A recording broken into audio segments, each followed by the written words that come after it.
दादलगारी में आल पाकिस्तान बुर्दी बुलेदी एसोसिएशन तरफा workers convention कोठायो वियो। कन्वेंशन में कराची, हैदराबाद, लाड़काने, सखर डिवीजन समेत सिंध जे मुख़्तलिफ़ ज़िलनि मां मरकज़ी अॻुवाननि शिरकत करे मुख़्तलिफ़ हवालनि सां रिपोर्टूं पेश कयूं। हुन मौक़े ते डॉक्टर नबी बख्श ॾिने बुलेदी चयो त संदनि तंज़ीम में बलोच क़बीलनि जूं 50 खां वधीक ज़ातियूं कमु कनि थियूं। हुन चयो त ईंदड़ मकानी चूंडनि में आल पाकिस्तान बुर्दी बुलेदी एसोसिएशन जा नौजवान भरपूर नमूने हिसो वठंदा।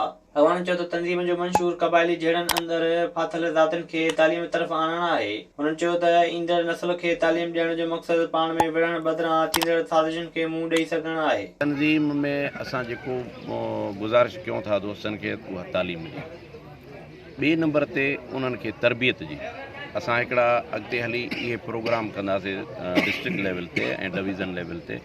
उन्हनि प्रोग्रामनि में दोस्तनि खे जेके असांजा तंज़ीम जा उहिदेदार हूंदा उन्हनि खे असां उते वर्कशॉप कोठाए उन्हनि खे हिकु बाक़ाइदे आगाही ॾींदासीं त तव्हांजी कमु कहिड़ो आहे। मुंहिंजो इहो पैगाम आहे, सभ खां पहिरीं तालीम हर माण्हू जो राइट आहे। उहो सिर्फ़ु बुलेदी एसोसिएशन न, उन सां गॾु या बि मिनारिटी आहे, मिनारिटी वारनि में तव्हां दोस्तनि ते वञी उन पंहिंजी तालीम जो ॿुधायो। उन खां बाद में सिहत जे बारे में अवेयरनेस ॾियणी आहे।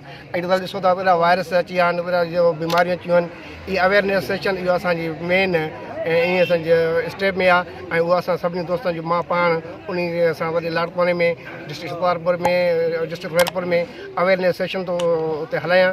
ऐं उन सभिनी दोस्तनि खे बीमारी जे बारे में मां ॿुधाईंदो थो हलां त हीअ बीमारी छा आहे, उन मुताबिक़ छा थियो आहे। तालीम खे अवेयरनेस ॾियणी आहे त तालीम उन खां पोइ उहे नौजवान असांजा उन मैदान में निकिरनि, उन दोस्तनि सां मिलनि जंहिंखे इहा बि पहिरियों मां अर्ज़ु करे चुकुमि त ख़बर न आहे त असां बुलेदी आहियूं। उन बुलेदियुनि खे तमामु दोस्तनि खे गॾु करिणो आहे, हिकिड़े प्लेटफॉर्म ते अचिणो आहे।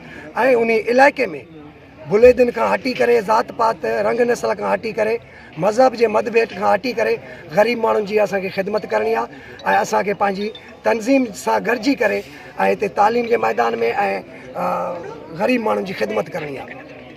विज़िट कयो अवामी आवाज़ मीडिया ग्रुप जी वेबसाइट awamiawaz.pk।